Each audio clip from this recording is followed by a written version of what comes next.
Broadcasting from Millennium Student Center at the University of Missouri, St. Louis, and online at UMSLradio.org. We are the voice of UMSL. We are UMSL Radio. The opinions expressed on this program are the views of the host and not necessarily the views of the University of Missouri St. Louis or this station. What's up, everybody? Welcome to another installment of That Science and Nature Show. I am your host, Jeremy Howard, and joining me this week, I have three very special guests. So first, I have James Faupel from Bellefontaine Cemetery. Welcome to the show, James. Thank you for having me. And I also have, returning to the show, Jenn Voss. Jenn, welcome. Woo. And then I have newcomer, Ariel Allen. Hello. Hey. So happy Earth Day, everybody. It's April 22nd. It is the 25 Earth Day. The topic this week is going to be all about urban ecology. But first, before we dive into that and the news and everything, I want to have a chance to have our new guests introduce themselves. So, James, you're not an UMSL student and you're not an UMSL faculty or staff. So who are you in the St. Louis community? Well, I have been at Bellefontaine Cemetery and Arboretum now for about a year. I am the director of horticulture and curator of living collections there. We're a level 3 Arboretum. And prior to that, I used to work at Missouri Botanical Garden, and I'd worked with them for 9 years doing urban ecology, habitat restoration, working with native plants and native plant horticulture, and a lot of kind of public outreach on native plants and our regional flora. Gotcha. And you said, what is a level 3 Arboretum? Ooh, yeah. So level 3 Arboretum is an ArbNet accreditation. So actually, the question for the group, how many of you know what an arboretum is? No idea. How many of you know what a botanical garden is? I know that we have one here. Well, a botanical garden is a living collection of plants. So much like a museum is a collection of like books or history or art, something like that. And a zoo is a living collection of animals. A botanical garden is a living collection of plants. And then an arboretum is a special kind of botanical garden, and that's one that specializes in trees and shrubs. And so we are a level 3 arboretum in the sense of this ArbNet accreditation that is given out to arboretums across the world. Level 4 is the highest. Level 3 is a arboretum that has a vast collection of trees and shrubs and also does some education work and kind of dabbles in plant conservation. Very cool. So, Jenn, I'll have you reintroduce yourself because it's been a minute since you've been on. I'm Jenn. I'm a student worker for UMSL Sustainability. I'm also the current president of the EAO, which is a student organization. EAO stands for the Environmental Adventure Organization. We do hiking, caving, canoeing, camping, all that good stuff. We collaborate with UMSL Sustainability a lot, because I'm both of them, so it's pretty easy. We do like the honeysuckle hacks and stuff like that. I also work, I'm now currently an intern for the Greenhouse Venture, which is a really cool local organization. It's about providing supplementary courses and experiences for elementary school students in the Tower Grove area, which is where we are currently, and we hope to expand. We have a really cool garden, and we're also looking for volunteers. So if you'd like to help out school children get some cool gardening and growing experiments going, let me know. Feel free to reach out. Very cool. And Ariel, could you introduce yourself for the listeners? Yes, hello. I'm Ariel. I'm also a worker for the UMSL Sustainability Department. I'm a freshman here at UMSL. I'm majoring in business administration with an emphasis on management. I plan to go into HR when I graduate. But for sustainability, I do a lot of the gardening here at the Rec Center Gardens. I do a lot of projects, like we're currently working on a move-out project for all the junk that students have that they want to get rid of when they leave. So kettles or old clothing, old furniture. So making sure that doesn't get wasted. And then I also do a lot of event planning, such as next semester we're going to do a lot of guided metro rides. So we have 7 locations picked out, and we're going to take students around the metro, around St. Louis, to introduce them to it and get them to ride more sustainably by using public transportation. That's awesome. Very cool. Well, like I said, we have a great show for you today. It's going to be all about urban ecology for topic of the show, but we will, as always, dive into some news. So our first story this week comes to us from Live Science. This is about scientists potentially finding life on other planets, and it's quote-unquote the most promising sign yet for alien life. So NASA has the James Webb Space Telescope, and they currently are looking at, they're trying to find life as we do. And right now, the latest discovery has been on what's called an exoplanet. So exoplanets are planets that are revolving around a star and not the sun. And this exoplanet is called K2-1AB. Not the super sexiest name, but they named it something. It's about 124 light years away. And right now they have discovered in the habitable zone around the star where K2-8 or 18b is, they have found that there are molecules that would indicate signs of life. So those molecules are dimethyl sulfide and dimethyl disulfide, which the important part of that is that they're potentially produced by things like marine algae and different microbes. So they're suspecting that the planet might be some kind of like water world that is much bigger than Earth, but would be able to support these kind of marine algae. So yeah, kind of cool that we found a little bit of life on other planets. What do we think about this? I think it's pretty exciting. I do think on Earth Day, though, it is something to bring up of that, even though we get excited about these other planets potentially being able to have life, we need to probably do a little bit better job of managing our habitats here on Earth first before we go on to some other planet. Yeah, that seems to be a recurring theme I see in the new science news a lot. When we discover things on other planets, like, oh, maybe there's a chance we can go there one day. It's like, well, I hope we don't have to, but... Yeah, no space tourism until you clean up your room, okay? Yeah, for me, I think it's wonderful, but also scary. Because what if we mess up their environment like we messed up our own? What if we are careless like we have been here? So I think it's a double-edged sword. Right. I do think the planet, or from what they think the planet is, I do think it being all water makes it interesting. It honestly, when I read this, it makes me think of Camino from Star Wars, which if you're like a Star Wars geek like me, it's like the planet where they made the clones and the prequels, where it's just a giant rainy, stormy planet. Like that's pretty much what I imagined it being. So, yeah, if we actually got there, we'd have to like just build lots of these like metal platforms to have like houses on. Yeah, floating housing. Yeah. But yeah, it's cool to see that we are discovering things. So they're still kind of assessing things and trying to be how sure these molecules might be, signs of another life and all that. They've run a lot of statistical tests on that, on like how sure they're going to be, but they're always kind of tinkering with it. So I imagine we'll find out more in the coming years about other potential life-like organisms that exist. I just have a general question for the panel. Do we think there is intelligent life out there? Not just life, but intelligent life on other planets? I mean, statistically, there's got to be somewhere, but like as far as when people say that question, they usually mean, oh, do you think like they're gonna make contact? Do you think we've made contact? It's like I have no idea. I kind of have bigger issues that I'm dealing with right now. But I mean, I think the general consensus is like, yeah, probably. Yeah, that's where I'd be.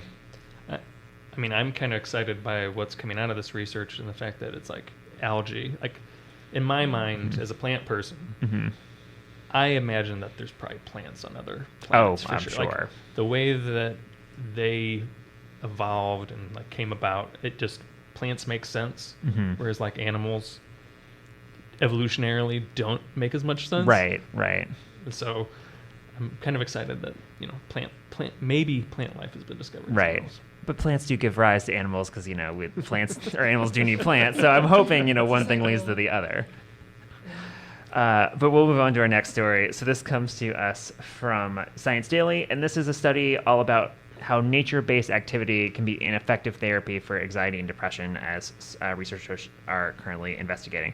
So in the University of York in the United Kingdom, some researchers are testing what is currently being described as the quote-unquote green social prescription.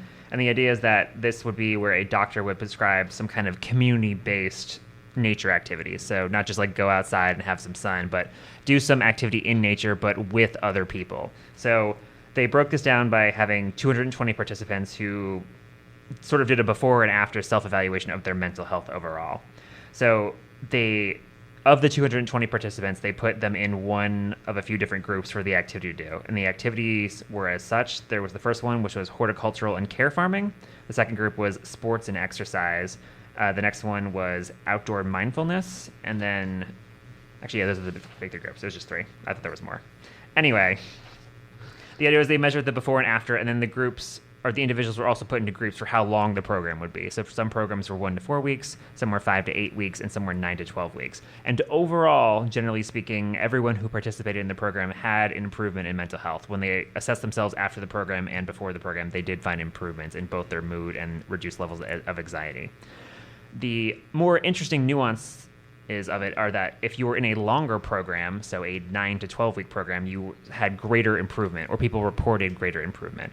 And then they noted that the horticultural and care farming seemed to have the greatest impact overall on people's mental health. And this was across the board. So the participants were from age 18 all the way to age 85. So age did not seem to matter much, and it didn't matter across sex either. So it had the same effect for men and women. So pretty cool finding. It's preliminary. They're still doing investigations. But what do we think about this? I think it is exactly right on the point. It's right not on the dot. surprising at all. Yes. As someone who works in the gardens 3 to 4 times a week, my mental health is always better the days I work in the gardens. Just the fresh air, the sunshine, digging your fingers into the dirt and like pulling up weeds. Not just the fact that you're outside, but that you're caring for something bigger than yourself. Even just something as simple as a garden. You feel more connected to the world. And on Thursdays, when I garden with my coworkers, that's even better. Doing it in a community like the study mentioned, that's wonderful because you're doing it, but with someone else. Yeah, it's getting back to our roots. As a species, we evolved. We started tending the land. That's how we survived, and we've distanced ourselves from our nature. And it only makes sense that like those were the ones that got people the most, perked up. Right. Having your hands in the dirt. Yeah. Working in horticulture and habitat restoration now for like 17 years, 18 years. I love this career. I'm glad I made this switch. I started out in construction and moved into this field, and we'll never go back. I think it's really interesting that you both mentioned putting your hands in the dirt, because I think there was like a study that came out a while ago that was talking about the different soil components and how they interact with like your pores or whatever, but literally like touching dirt has some kind of like activates some chemical in your brain. I forget which one it was. I wish I'd pulled it up before. It'd be so relevant. But putting your hands in the dirt. Yeah, I mean, there's been so many different types of research coming out over the last like 10 to 15 years about how connecting with nature just really improves our mood and our how we perform at work, how we perform at school. There's been studies. I know we're going to touch on like the urban environment piece coming up, but having trees, in certain areas, having a canopy. People who there's been studies on that where urban canopies versus lack of urban canopy, and people have higher success rates at their jobs and at school and all these things when there's just an urban canopy around you. Yeah. Not necessarily you even interacting with nature, but it's just closer to you. Knowing it's there. Yeah. Provides like security, I think. Yeah, definitely. Some of these things, I guess I knew about the nature thing because it's like you go outside and you get the sunlight and you feel better, and the community aspect of like when you're with other people, generally that boosts your mood. So it just seems like almost not obvious, but like I'm glad they did this study because you need to put like 2 and 2 together and you have the nice like chocolate and peanut butter combo where like it bolsters things even more. We have both the nature aspect and the community aspect. So yeah, I'm sure there were still benefits, of course, probably from the sports and exercise and outdoor mindfulness, because of course exercise still has positive effects on the body overall, and then meditation and introspection also has positive effects. So it's not to discount those. They just noted that the horticulture seemed to be the best of that. I imagine also the mindfulness might be a little tricky to do in groups because meditation is kind of about reaching inward and thinking about the self, and it's hard to connect with community if you're doing more of self work. Still important, but I thought that was interesting to mention. But we'll move on to our last story, and this is from BBC. So we're still in the UK, and this is about a pilot project to potentially try and suck carbon out of the sea in an attempt to mitigate climate change. So there is a pilot project going on right now, and it is, I forget which university it's through. Okay, I can't find it right off the top of my head. But the United Kingdom government is currently funding it, and it is called Project Secure, which sounds like the word secure, so it's a cute little pun with C and cure.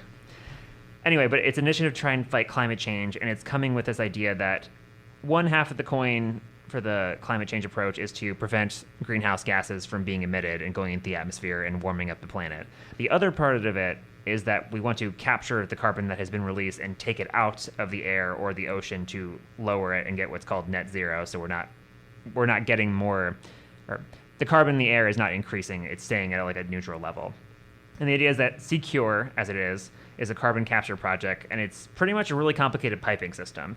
Right now they're testing it out in the English Channel, and the idea is that it's going to suck up the seawater, pump it all the way to shore to this facility. It's going to remove the CO2 from the water by like dumping acid in it, because the acid on a chemical basis causes carbon to be released. Like when you open a soda, that's the same idea.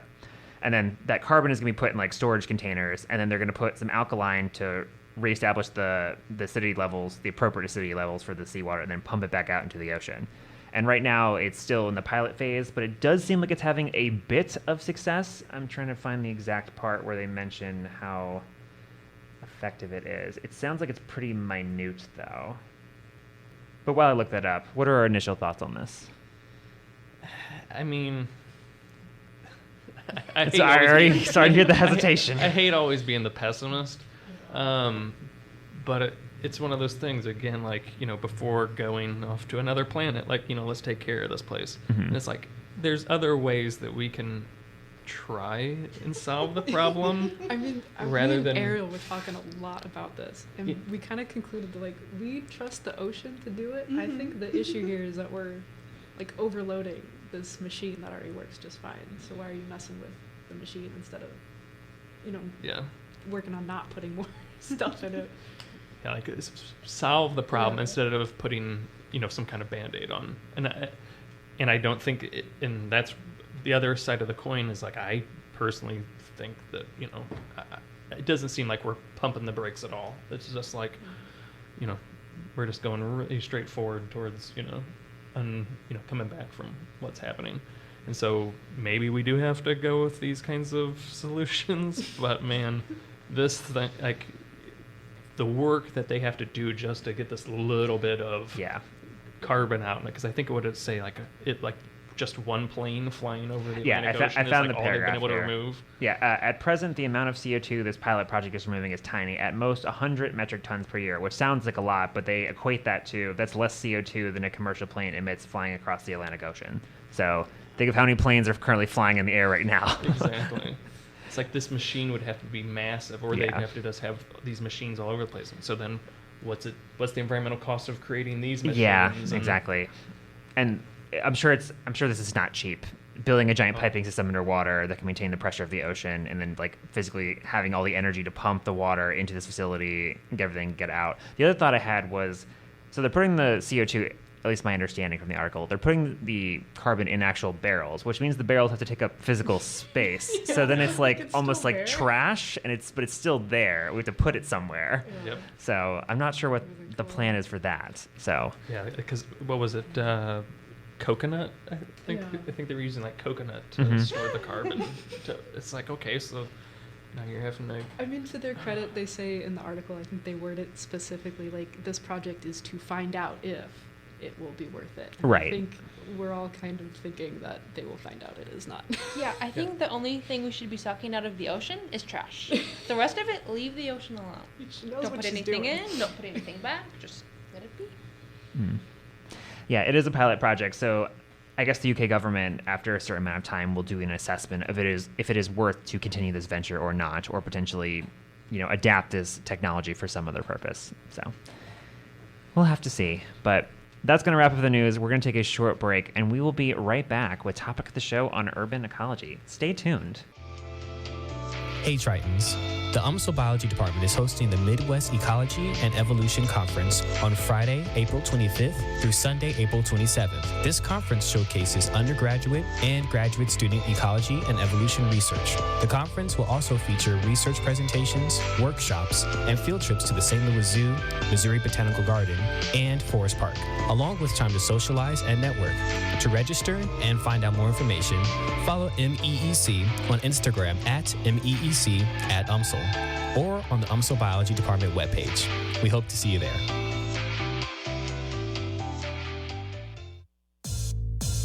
Hi, I'm Dan Girth, Director of Student Services in UMSL's Honors College. And I'm Lana Jabbar, biology major, class of 2026, and a student in the Honors College. And we're here to let you know that even if you're already a student at UMSL, it's not too late to become part of the Honors College. That's right. If you have 4 or more semesters left and a 3.2 GPA, you can still earn the honors certificate. As a student, my favorite part of the Honors College is the community and all the events they host every semester. For me, teaching honors classes is always the best part of my day. I love being in small discussion classes, helping students learn from each other's perspectives. If you like small discussion classes and writing more than standardized testing, please apply to honors. To start the application process, you can visit the Honors College online or just call Dan at 314-516-7197. We hope to see you next year.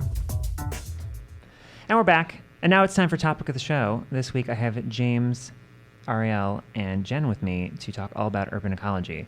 So I thought I would start out by having us talk a little bit about maybe where we grew up and how long we have been around city environments, because I'm sure not all of us have lived, well, I can't say this for certain. I don't know that all of us have lived in St. Louis or a similar type city all of our lives. So I was just curious maybe a little bit of our background of where we grew up and sort of what landscape we grew up in. So whoever would like to start. I grew up in Oakville, which is in South County, so part of St. Louis. So it's suburban. But I went to the city every few months or so to visit my grandparents who live in North St. Louis. Mm-hmm. I would stay with them sometimes. So I do have some experience with city life. Do you want me to elaborate? I mean, feel free. Yeah, so Oakville has a lot of trees. My parents had a garden growing up, a lot of plants. So I was kind of surrounded by nature, which was probably good for my mental health. In the city, there was a lot less of that. My grandparents also had a garden, but just overall, there were less trees, there was more houses, less garden. It was less pretty, less serene. Mm-hmm. Okay. I had, get this, same exact thing as Ariel. I'm also from Oakville. I also had a lot of friends and jobs in the city. And what I noticed was when I was, in the suburbs and I was driving past, trees and gardens and there's a really beautiful Cliff Cave Park. You should totally make the drive down there and go see the cave. It's really cute. But what I noticed was when I was in the suburbs, I was just more relaxed, inside, versus when I went to the city, I found myself constantly looking for a window or needing to be near a window or to see, just to see outside. Because I felt like I needed, whereas in the suburbs I kind of knew it was out there, in the city I felt like I had to reassure myself it was out there, Okay. How about you, James? I grew up in Jefferson County, so in a very rural setting, and then moved in closer after I graduated high school. Moved into South County, actually, right into Oakville, and then in Melville, so right down the street from each other. And so was in that suburban setting for, I believe about 15, 16 years. Okay. And then just moved into the city 2.5 years ago now. Okay. Very cool. And I am not from the same place. So I grew up for the first 13 years in Fredericksburg, Virginia, and this was the late 90s, early 2000s. So suburbia, but a lot less developed land is what I remember as a kid, because we didn't have not as many people lived on Earth at that point, but just in general, there was a lot more open spaces and fields and stuff. So I remember there just being a lot more spacious, and even though it was suburbia, and then I moved to Maryland, and that was a little more suburban and a little more developed. And then when I moved here, just being in a city, there's everything's already developed. I'm we're just kind of done with that, and there's nothing green left. So that's been a little bit of a wake up call for me on that end. I'm less used to just being around concrete all the time and roads. Where it's it's nice when there's a field to go to, and it's not that there's nothing here, but it's definitely been a pivot. But I thought I'd ask now, from our city life versus our background, how's the experience in nature been different? I think when I'm in the city, I really appreciate even a small flower, just a lot more. I'm a friend. I'm not alone. I feel the tension, kind of release in my shoulders a little bit more, because I'm not used to the environment of the city, the noises, there's so much more smells happening. good smells and bad smells. But it's just, there's a lot more sensory input. And then when I see like a flower or a really, like well taken care of tree, I just kind of am reminded more of like when I'm at peace. Like I can feel that physically. Mm-hmm. If that makes sense. And I mean, I would definitely blame my parents on my love of nature. My dad did lots of fishing and hiking with him, and growing up in a rural area, I got to enjoy like all this green space around me. Mm-hmm.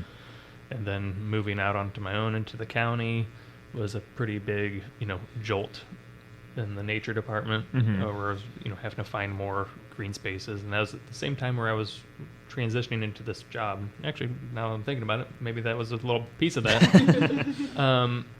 And, I love the city and like, just all that it has, but it definitely is missing some green spaces. It has some really, we have a wealth of really cool green spaces, but like the interconnectivity for wildlife and stuff is kind of really lacking. And so I like, I think that's one of the reasons why I really like doing that kind of public outreach piece of this. Mm-hmm. Cool. So I thought I would mention, because I started us off with that just to kind of play with this idea of how we experience nature, because we talked about things are less green, there's not as much wildlife or plant life around us. But the important thing to remember is that urban ecosystems, or cities are urban ecosystems, even though we don't always think about it because we're just surrounded by concrete and buildings, or there's no windows like Jenn said. So I thought I'd talk a little bit just about cities in general and how they are still ecosystems, because there's 5 principles. This is from a paper I found on ResearchGate, research paper. I'm just pulling from the abstract. But 5 principles that cities have is that, first, cities are still ecosystems. They still have organisms, even though we don't think of it in the same way as we do like where we grew up, or the more rural areas. They still have all the abiotic components, so all the non-living parts of ecosystems: air, soil, water, light, temperature, all of that. They're spatially heterogeneous, so unlike, probably where we grew up where there was like a nice big forest or a nice big field, cities are kind of a quilt of things. So there's like a road here, a building here, maybe a little community garden there, another road, maybe a park, maybe a baseball field. So it's a lot of different land types all over. They're dynamic, so vegetation is going to kind of differ from part of the city to part of the city. If you're in, the super pristine, nice part of the city where you have really strict neighborhood codes, you have to mow your lawn all the time and keep your lawn looking nice and pristine, versus maybe you're in a different part of the city and you just kind of let the weeds grow and let stuff happen. So that's kind of going to impact how cities are for different animals and plants there. The 4th point is that humans and the natural processes actually interact. So that doesn't seem like, it seems like a no-brainer, but we're still in a city, so they still interact in ways with both development and how humans, plant things or take out plants, or, we try to scare off animals, or we try to encourage animals, all of that. And lastly is that, we still have these ecological processes. So things like the water cycle and nutrient cycling and predation, all that. It just happens, in the concrete jungle, as it were. So I thought I would just kind of share now a couple just factoids about cities in general. So I pulled this from a meta fact sheet of just a bunch of different studies. It's a little dated. Some of the studies they cite are from like the 2010 era, so it's not quite as current, but I think some of the trends are probably still around. So I'm just going to talk about some facts. So first is that in 1950, there were only 2 megacities with 10 million inhabitants or more. Today, there are now 21 megacities. It doesn't list what the megacities are, but just that we're rapidly expanding urban-wise. Cities are not going away. In the next 4 decades, all of the world's population growth is expected to take place in urban areas. So urban areas, again, still growing. Urbanization is considered the major contributor to the loss of prime agricultural land. So we're not getting as much farmland, but we are getting a lot more cities. The biodiversity in urban areas may actually exceed that of surrounding landscapes, depending on how we take care of the city. Medium-sized carnivores such as the red fox, coyote, Eurasian badger, and raccoon living in or around urban areas achieve higher population densities than they do under natural conditions. I imagine most of us have seen raccoons or other medium-sized animals in our city dwelling. Mm-hmm. Green spaces play a significant role in human health by reducing stress, so kind of like we mentioned with that study with community green space or community nature activities. Reduced contact of people with nature, for example, because of low biodiversity surrounding homes, may actually increase the prevalence of allergies. So because people aren't exposed to nature as much, they might actually have a more stressed than immune system. Coastal cities can render themselves particularly vulnerable by overexploiting the seas and using the seas for waste disposal. So unfortunately, like we mentioned with the water pipe thing, people kind of just use the city or the ocean as a garbage patch. Funny side anecdote. I once had a teacher or a professor in college who used to work in like fisheries, so like on the actual crew boats, like fishing crustaceans and things, all that for the fisheries industry. And they would tell us like, oh yeah, we'd have like, formalin jars on the boat and everything. And then one student asked like, hey, what happens if the formalin jar like falls overboard? Like there's like, a rough wave or something. He's like, oh, the ocean will just dilute it. And I remember we all just sat there and we're like, oh, okay, well, that's my dad is a Rolla grad, and whenever I bring up, anything that has to do with pollution to him, he says, well, my professors told me the solution to pollution is dilution. I have heard that. And I want to scream. All right, and then one last fact I'll share is many non-demographic factors such as land use policies, transportation costs, and income will shape the size of global urbanization in the coming decades. So how we approach our cities is going to impact, what kind of happens to them, which might sound obvious, but there's much more nuance to this. So I thought we'd just talk about plants and animals in urban ecosystems. So I mentioned like the raccoons, for example, but based on our upbringing, our biology knowledge, all of that, what are kind of thoughts about plant life? Like you, James, you know a lot about plants. I'm not a plant guy, so please enlighten me for this. And I know more about animal stuff. And if obviously Jenn and Ariel, if you know, please contribute as well. Our thoughts on just like how cities support plant life or don't support plant life, or animal life and don't support animal life. So James, if you want to start. Well, I mean, cities are just this big, kind of like wrench in the gears of nature. And so it really pulls out, like the winners and the losers. So a lot of generalist plants and generalist animals are going to rise to the top because they can adapt quickly to, these changes, these quick changes that we've made. Mm-hmm. Plants can't adapt fast enough. And then a part of that is too, as people, we love moving things around. Mm-hmm. Now we're a very global society, so we move lots of plants around from all over the globe. And of course, some of those winners in this, urban environment are quick adapting plants that have, things that aren't really keeping them in check. And a lot of those end up being an exotic invasive species. Mm-hmm. Or I should say exotic plants that become invasive species. Yeah. Yeah. So what to expect in like an urban setting? You're going to see a lot of, the native plants that you'll see are the aggressive ones, the ones that don't need like some kind of special pollinator. They just, have tons of different pollinators will come to them, and they can produce tons of seeds. And then the other types that you're going to see are these exotic plants that just, can go, adapt so quickly to our changes. Mm-hmm. So at Bellefontaine, are you fighting back the invasives a lot? Like, how does that kind of work? Yes, I mean, there is a couple areas of the Arboretum that we have, like kind of what I'm putting some air quotes here, natural areas. So they're reconstructed habitats. And so in those areas, yes, invasive species move in pretty quick, taking advantage of this new habitat we've created. We're trying to get native plants established in these areas, but it takes a long period of time. They can't take a foothold into this disturbed soil very quickly, and then with that, invasive species can, and then they just hop right in, and they're very competitive. And so it'll take a very long time to establish any kind of planting like that in the area. Okay. Yeah, I guess to chime in with the animal side. So James mentioned the generalist species. The generalist species, for the listeners, they're really good at adapting to all kinds of environments. So like James mentioned, cities are rapidly developing. We're constantly messing with and changing things and developing things. A lot of times animals can't keep up because we destroyed their specific habitat that they need, and they're adapted to that specific, plant or prairie or what have you. But generalist species can kind of just do whatever because they're good at being in cities, they're good at being in natural areas. So like the raccoons and a lot of like those small mammals that you see are really good at being everywhere. That's why you see rabbits and raccoons and those animals everywhere as well. So on the animal side, I feel like it's mostly just trying to get the good plant life, like the good diversity of plants to support the animals. So it's kind of like a two-step process on that end. Exactly. So. Yeah, the Dunlap Lab research on how native bees are utilizing even just like small potted plants, like outside on your apartment porch, is really, really hope core, really joy, really joy inducing.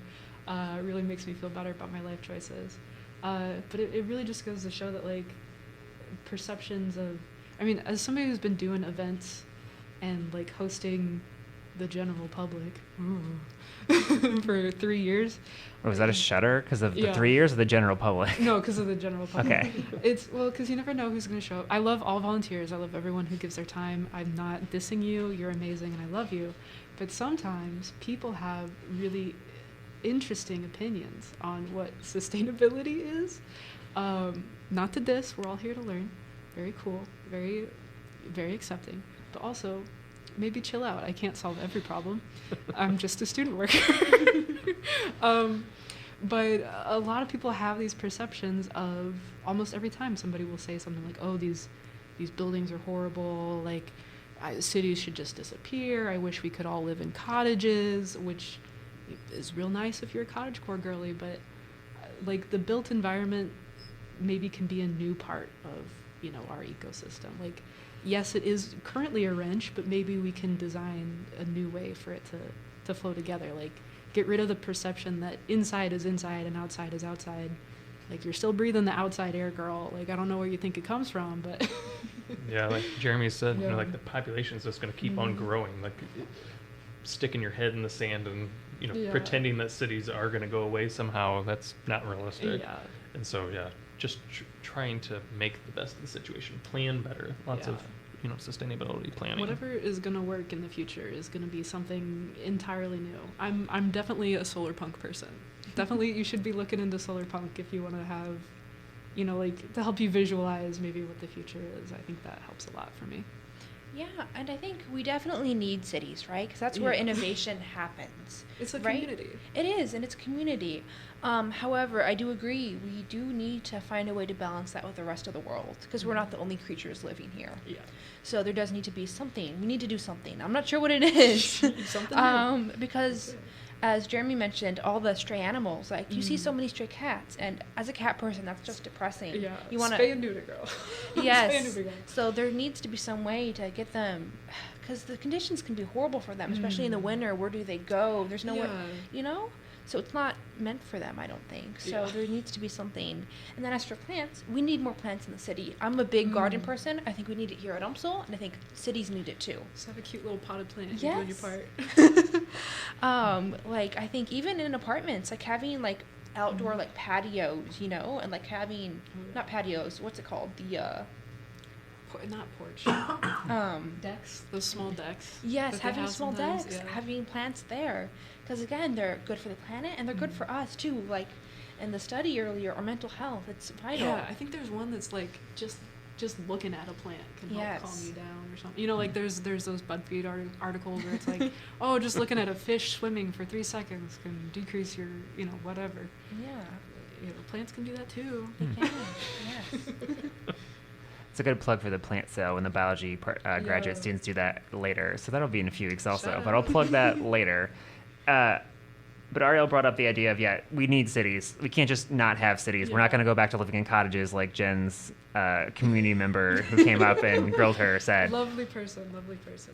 But yeah, we do need cities still for all the reasons to support humanity. The population is still growing and is currently the way it is going to be. But at the same time, like I mentioned towards the top of the segment, that cities are ecosystems. They still do support living things. So I thought now would be a good time to maybe talk about human-wildlife conflict. So we all live in the same area. Conflict, unfortunately, is inevitable. So I'm curious maybe if we could, I guess you could talk about your thoughts on wildlife conflict, but maybe also, like, have you experienced wildlife conflict? Because I have a couple examples I could give right now. So, but I don't know your thoughts on how living in a city with other wildlife or plants even, you know, impacts how you approach things, you know, your kind of outlook, supporting things versus getting rid of things, you know, when you want to try and do something, but they also can be very annoying, all of that. So I was just curious on our thoughts with human-wildlife conflict living in a city, because it is inevitable. When I was a little girl, no, this was a suburb, not the city, we tried to grow sunflowers. However, the deer had other plants. The deer ate our sunflowers, stolen from us. Oh. We also tried to grow strawberries. The chipmunks ate our strawberries. Now, this is a less hazardous, less violent conflict, but it still is a conflict, right? You're still trying to grow produce. Yeah. You're still trying to participate, and then it's like, oh well. Yeah, that's a sillier example, but a more serious one. When my dad was driving me and my friend home from youth group as a kid, it was at night, it was dark, and we hit a deer. It just like rammed into the car, and like she had to swerve, and if there had been another driver there, we could have died. Yeah. So it can get pretty serious, wildlife, human conflict. Yeah, I had the same issue with the deer. I was driving back from Pennsylvania to Maryland, and this was like on the outskirts of the city, but it's still like a road area, and it was a downhill like open field, like you could see for really far out, but the way the road was like propped up was there's like a guardrail, and like you couldn't see over the guardrail. So it's like in about half a second, deer jumps over guardrail, decides I'm going to cross this road right now to this other side of the prairie, and then it's like my car is there, I have to swerve, and then it just knocked my mirror off, and I maintained control of the car. But like Ariel was saying, like if I lost control of the car, I could have flipped and rolled down the hill. So that stuff is scary. But on the deer's end, it's like the deer is just like, this is a thing I have to cross to get over there to where I want to be for food or reproduction or what have you. So yeah, on that end, it's bad as well. But also for like small mammals as well. So I used to study flying squirrels, and flying squirrels need trees. Like that's their main, not just source of food, but also like transportation, because they're not adapted to run on the ground. They're adapted to like climb and fly. So if like it has to get from forest patch A to forest patch B, and there's a big road, and it flies and it falls on the road, then it gets ran over by a car. So that's kind of an interesting application of like it kind of going both ways. Yeah. So what we do impacts them, and what they're trying to do impacts us. Yeah, I mean, from my perspective, I try to always think about how are these problems caused, right? Mm-hmm. Why is it a conflict? Why are we having these problems? So with like native animals, like why is the deer such a problem now in our urban environments? And lack of predators. Sometimes because they're almost like fenced in, like they're kind of sometimes there are these ecological traps where we're just like able to like pull animals in, and then they can't get out. But yeah, without any like a larger predator, of course, like then we have to try and do the controls, and then of course that gets very controversial, right? So some of the animal conflicts can be pretty dicey in trying how to solve them and trying to appease everyone, right? Because somebody that had like a family member that got killed by a deer hitting a car is probably all for having deer euthanized, being exterminated. Yeah. Whereas then somebody who's very much a nature lover and has never had a major conflict with deer might now be like, no, I don't want that, and so then you're trying to take everybody's opinions into account. But yeah, and then the other side of the coin, if you're looking at like a lot of these exotic invasive species, the same kind of thing. A lot of people are very fine with removing invasive species because they're doing, typically the definition of an invasive species is a plant or animal that is doing ecological or economical harm. And so, an exotic animal doing that. And so trying to remove them can sometimes have that same effect. Whereas, nature lovers are like, yes, get rid of them. They're causing harm to nature. But then people who don't necessarily care about nature, they're like, oh, what's wrong with the invasive species? Like, let's leave them. Like they're not doing anything wrong. They didn't hurt you. It's not their fault they're here. It's like, well, it actually is our fault. It actually is. But how did the problem occur? Yeah, we brought these in, so like I feel like it's our job to try and manage them in some way. So in both cases, I feel like it really is up to us to try and manage these conflicts. Yeah, I feel on the plant side, because invasives have been here for so long, they're almost normalized. I'm like, oh yeah, that's just part of it because they've always been here, but they weren't supposed to be here. So we just accept it because we lose the battle. Like I know for the honeysuckle hack, you guys are fighting that battle in the Bellary Bird Sanctuary. I know this because I'm writing an article on it for the school paper, and I talked to Dr. Humphreys at length about this. But I know honeysuckle is everywhere, and it's like a constant fight you have to get because it can just spread everywhere. Oh, yeah. It's really nice when we get like a big group of people and we have a small area of attack. Shout out to the Honors College who came out and helped us do a honeysuckle hack at the community garden. You can see like straight through to the stream now. It's really nice. whereas before it was like the short hill was just covered in honeysuckle, to the point where like I was constantly going and checking up on the volunteers to make sure that they weren't getting anything that wasn't honeysuckle, because I was so surprised by how how clear it was. Like you could just walk straight across and not get hit in the face by anything. And the before and after picture is wild. Like it really is worth it, but only if you have like a huge group of people doing a very specific task, which can be hard to coordinate and also hard to get people interested in, like, because sometimes I know some neighborhoods, especially in the suburbs, will use honeysuckle as like a privacy fence because it grows so dense, which is really frustrating, because then you're like, maybe you're trying to organize some kind of community or neighborhood event, and you want to do a honeysuckle hack, and then like 2 people come in, they're like, actually that's my property and I put it there on purpose, and you're like, no. Like now you have to maybe appease them or get them to buy new plants or buy new plants for them, and it's like it all could have been stopped if they had just bought a different plant, maybe. No. And like the battle doesn't end there. Yeah. It's like you do the removal and you have to stay. Like, like as Jeremy was mentioning, like it will continue to come back. Yeah. Like there, if you don't wherever there paint dauber it with glyphosate, it's not really. Yeah. I say paint dauber specifically. We don't use like spray or anything because we want to attack it directly, and we don't use it if it's raining, so it doesn't run off and get into anything. I know glyphosate is like a hot topic, but in a dauber directly onto the thing that you're trying to kill and on nothing else on a dry day, if it's against honeysuckle, I'm for it. I'm actually not familiar with glyphosate. Could you elaborate? I'm not super duper like chemically informed about it, but basically it's like a no-no chemical. Like you do not want that in your waterways. It can kill. It's like a general killer. Okay. Like it doesn't just target invasive species. That's it's not magical. The chemical name for Roundup. Oh, yeah, okay. Yeah. Gotcha. If you're familiar with the brand. Roundup and its controversies, it's one of the main chemicals in that. Okay. Gotcha. Which is why we're very specific about how we use it and when. Okay. Gotcha. So let's pivot a little bit to talking about maybe just ways to improve our urban ecosystem. So again, we live here in cities with other people, but also plants and animals. So I'm sure on the sustainability side, you have lots of ideas or ways that you can tackle this with maybe public outreach, but also James, you do public outreach as well. So I have like more like sciencey research thoughts, but none of that really matters as much unless it we can convince the public to do this and we can execute it. So I'm curious about all of your thoughts on that for improving. I'm for more communication between scientists and community leaders. I think we're a little too separated. I think we're keeping to ourselves a little too much. I think maybe we could have like a big party and just talk to each other and get along or something.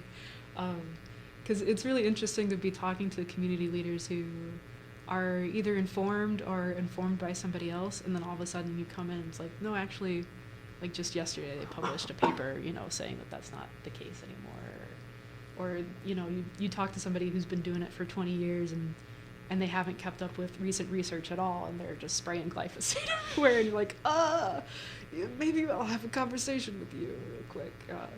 So I think communication between groups is super crucial. I mean, most of the success of sustainability in the environmental organization is when we collaborate with like other departments or other local organizations. That is when we get like the best results, I think. Yeah, communication, there is just so many. I mean, St. Louis is a wealth of this, kind of community. There are so many just different individual groups tackling different, little aspects of, sustainability and horticulture in the St. Louis area. Like if you get into like the native plant realm and you start going down that road, like you will find just so many groups. So there's plenty of ways for you to like get in touch with, people and communicate about these kind of topics. There's a lot of great organizations doing good work. I mean, like probably one of the best ways to improve directly, urban, habitat is making connectivity. So like trying to connect these different areas for wildlife, so we don't have like some of these things that we've been talking about, these conflicts. And a great organization for that is Great Rivers Greenway, creating not just a space for wildlife, but a space for us to get connected in between all of our green spaces. So lots of, trails and things to connect to each other, but they're also doing lots of like native habitat along their trails. So that's one way to improve what we have going on a larger scale, because our infrastructure has already kind of been decided for us. It's hard to now go back and design in green spaces, which is unfortunate that wasn't well thought of here in St. Louis when it was the original kind of game plan was getting put into place. Places like Chicago, they had a little bit better ideas of doing like some of these big interconnective green belts. Right. Their city did also burn down, so they got a second chance. So. Were you going to say something, Jen? I'm a huge fan of wildlife bridges, like over highways and stuff. Speaking of like building over things, it's kind of like I love watching those trail cams. You should really look them up. They're super cool because it circumvents a lot of issues, a lot of like danger. What's the word? I almost said desertification, but there's Dr. Humphreys is gonna be so mad at me because I just took a test on this last semester. But there's a specific word for when when you're separating parts of like a whole, like you're making smaller and smaller pieces of green. Fragmentation. Okay. Yes, thank you. But it's a way to circumvent like car damages. It can save lives, and it's also creating less edge space as well. It's connecting communities. It's helping the One Health idea of like reducing disease and making communities stronger against that. So I think again that idea of like building something new, like it's gonna look entirely different than something we've done before. Yeah, I love the land bridges. They're so cool. A lot of other countries use them. I know in Australia use them a lot for just their wildlife because they have so many things coming over highways. They have the best like live videos. They do. They also have like glider poles for all their like gliding mammals. So like to fix the problem of like, oh, the marsupial can't get from side A to side B. Like they'll just climb the super tall pole and then glide over the forest over there. I'm like, it's genius. But it sounds so simple. It's like it's just a pole, but like there's more math involved in it. But like on the outset, if you're just explaining to somebody like you just need to put a pole on the side of the highway, that wouldn't seem very intrusive. That would be an easier sell. So. Like the monkey bars for orangutans over the roads and the forests. Oh, so cute. I know we talked about some organizations and everything, but in terms of like what we can do as individuals, because sometimes the power of one does have an effect. So are there suggestions we have for how we as individual citizens of the community, St. Louis, if you're another city, kind of improve our city that way?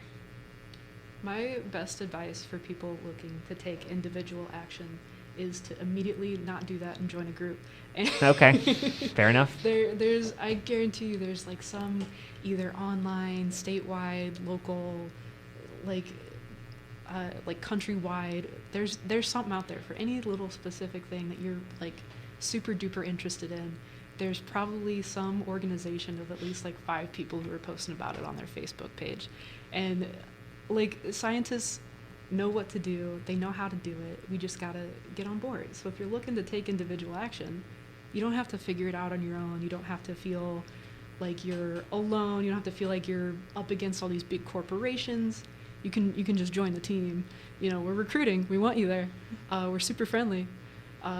We have bake sales. Like I bring cookies to volunteer events sometimes, so be on the lookout for that. If you're looking to try to do it on your own, I say don't do that. Just, join a team. Yeah. And I think no matter what you do, even if you do join a team or not, is to do your research. Yeah. Be well informed. Being uneducated on a topic, you can mess up really badly. Yeah, you can go super far into like some random, thing that may or may not be what you're actually trying to achieve. If you want to get ahead, if you really want to make a difference, you can step off of other people's work and really, build something together. Like there is like individual things that I do for fun, like zero waste products and stuff like that, like the bamboo floss and the, making sure you're always doing reusable stuff and bringing your own bags to the grocery store. I mean, that's kind of like the team uniform almost. I wouldn't say it's the only thing you should be doing. Yeah, Okay. Kind of, solving that solution of like the fragmentation and, there's big organizations. Well, and, there's big organizations, like I was mentioning, like trying to do like these big connectivity projects. But if everybody that has a yard and has some land that they steward, instead of just having mowed grass, they can plant some native plants, they can plant a tree, like the bare basic thing that you could do. At least go out and plant a tree. Arbor Day this Friday. Right. But seed swap. But just planting small little gardens, and then if your neighbor did that and their neighbor did that, if the whole street was doing it, you're now a wildlife corridor. It's like, it's very easy, small little acts that you can do to help try and solve this problem. Yeah, that's where I was going. So I was surprised when Jen just like pivoted. Was like, no, don't do that. Absolutely get involved, be educated. With direction. Yeah.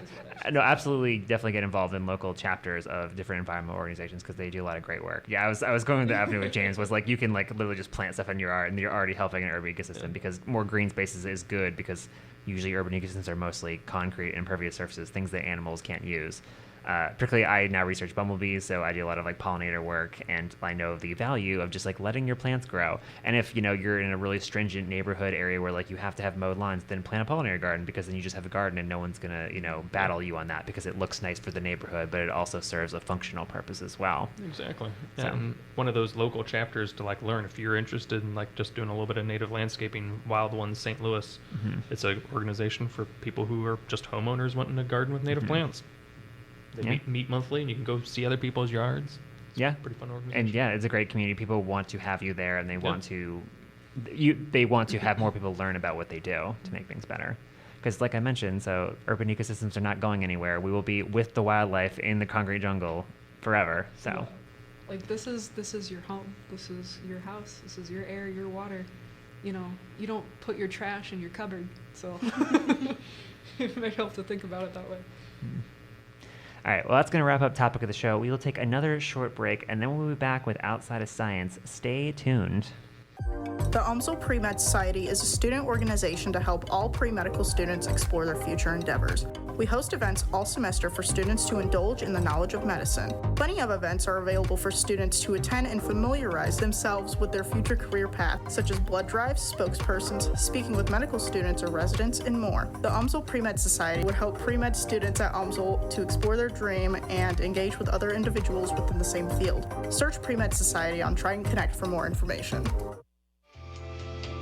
Hey Tritons, the UMSL Biology Department is hosting the Midwest Ecology and Evolution Conference on Friday, April 25th through Sunday, April 27th. This conference showcases undergraduate and graduate student ecology and evolution research. The conference will also feature research presentations, workshops, and field trips to the St. Louis Zoo, Missouri Botanical Garden, and Forest Park, along with time to socialize and network.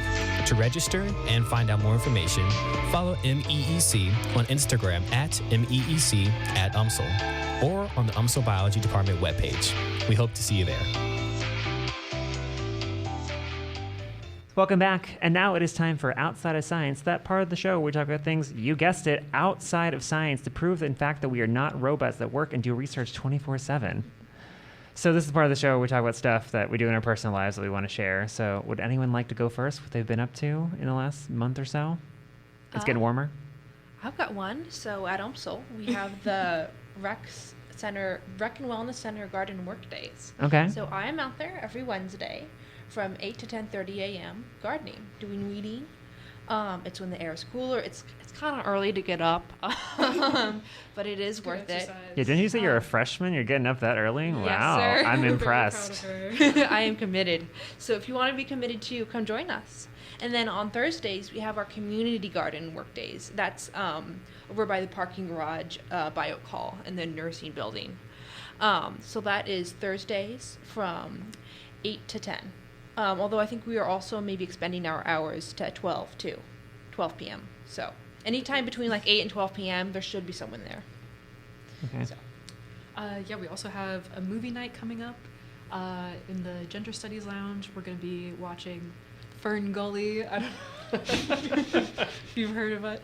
It's pretty fun. It's got Robin Williams as an animated bat, pretty tight. I think you should come out. We got free popcorn. I'm going to be bringing carrot cake. What else we got? We got the EAO bonfire. That's going to be on May 8th. That's not on That Science and Nature Show exclusive. It's not on Triton Connect yet, but it will be soon. Got the scoop. Yeah, got the hot scoop. Yeah, outside of work, I think I've been painting. Just been painting, guess what? Flowers. Painting like everybody's robot. Painting for We're fun, painting for EAO. Just for fun. Just to relax. Cool. Oh, I think it's funny that it's to do my outside of work. I do reading. I'm actually reading this book. It's not on sustainability, but it's called what's it called? Invisible Women. It's about how women we're not part of the design for the world. Like how people have designed cities, infrastructure, even stuff like snow blowing, like snow plowing. It's so crazy how many little things are like totally screw us up. Yes, and how we're not in a lot of research or medicine. So there's a lot.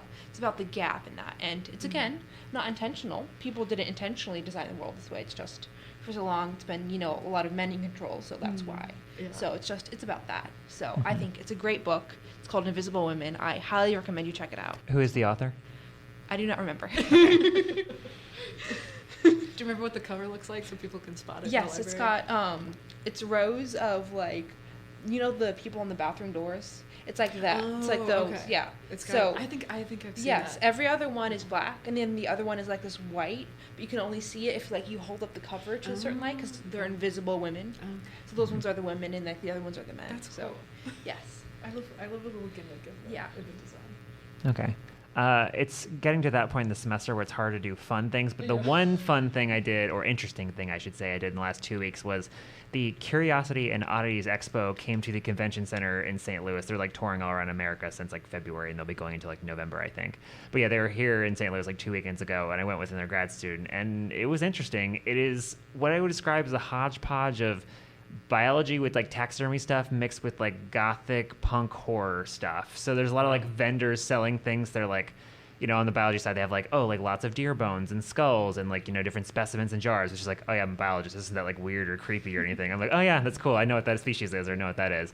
But then there's just a lot of like, again, like old medical, like gothic horror things with like clothing and t-shirts and like figurines and stuff. So like, and it's all kind of together. So it's not just like the gothic stuff is here and the nature stuff is here. It's like all on top of each other at the same time. So like, for example, the first booth we went to, there was like these like deer skull bones with like, different jewelry and stuff on them and like bedazzled stuff for like, they were selling that. And then like on the wall, there was like Ronald McDonald on a crucifix. So it's like, that's like the range of weird stuff. Like, yeah, and there's a little bit of risque stuff, which is kind of like, okay, this is getting really weird. But yeah, I spent a couple hours there. It was an interesting experience, I'll say that. Like, I'm glad I saw what it was, but I don't know if I was like riveted to be there, so to speak. There are also some like street performers there as well, so that was cool to watch. So there was like sword swallowing and like that's juggling knives and that kind of stuff. So that was kind of cool as well. But that's the major thing I've done the last 2 weeks. I just recently moved and trying to sell my place. So Okay. like doing some home repairs and all that kind of stuff. That's been eating up a lot of my life recently. So, but I love science fiction. So trying to work in what I can here and there. So reading some graphic novels, but also watching some good TV. Nice. Like Severance just wrapped up. I need to get into Severance. I haven't even started it. People have told me it's so good. I hear so many good things. So very good. Yeah, if none of you guys have watched it, yeah. Yeah. Sorry. I've actually had like faculty members like tell me this, you need to watch the show. So. Oh my god, you don't understand. Yeah, that and outside of that, if I actually had more free time at the moment, I'd probably be actually being a robot and actually going out and hiking and enjoying nature. And because I love what I do for a living in that sense. I love going out and hiking and looking at plants and looking at pollinators and taking lots of photos. Yeah. Very cool. That's usually what gets me recharged.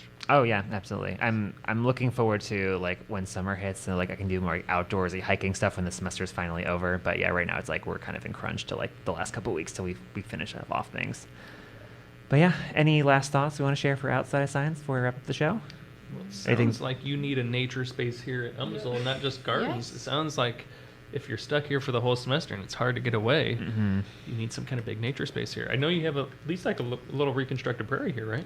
Yes, on South Campus we have the prairie there. Right next to the community garden. Maybe you need something like right dead center. Yeah, we do have Bug Lake, which is a little pond I'll walk around sometimes as like little breaks, which is nice, but it's not the same as the prairie or the community garden. The prairie is nice when it's like fully grown because we have a little mowed path through it, so you can kind of feel like you're in almost like a corn maze. But yeah, I've accidentally run into a lot of people, having their alone, like they're zoned out, and then I'm going around like trying to pick up trash, and they're spooked. But like, if you ever see me while you're hanging out in the garden, don't worry, I'm not gonna kick you out. You can hang out there all you want. I'm just picking up trash. Don't worry. Well, you guys aren't too far from Bellefontaine Cemetery and Arboretum. Should you guys come and explore? We could do an event where we do a tour. Yeah, come explore the Arboretum. Okay. Definitely. Best tree and shrub collection in St. Louis. Okay. I'll have to check it out this summer. Speaking I'll take you up on that. EAO is also going to do a tour of the Illinois Cavern Cave. Yeah, the Illinois Cavern Cave. Yeah, it's the Illinois Cavern Cave at the state park. I think we were talking about doing that on May 3rd. Another scoop for you. It's not on Triton Connect yet, but keep an eye on that if you want to go caving for the first time. We provide all the gear and all the safety talks and stuff. That's with Derek, the UMSL photographer. So you might, if you see a guy walking around with a camera, it's probably Derek. You can ask him about caving. I guess I can give a little tease for the next episode. Derek will be guesting on the next episode, so you can probably guess what the next episode is going to be on. But that's all I'm going to say for now. And that's going to wrap up another episode of That Science and Nature Show. Thank you so much for listening this week. Thank you to Ariel, Jenn, and James for joining me and talking all about urban ecology. So thank you three for coming on. Thank you for having us. Yeah. You are absolutely welcome anytime. I know, Jenn, you've been on multiple times already, but you're always welcome. I love it here. Can't get rid of me. Remember, you can find past episodes of the show wherever you get your podcast. Until 2 weeks from now, we have our final episode of the semester. You've been listening to That Science and Nature Show. My name is Jeremy Howard, and we are out.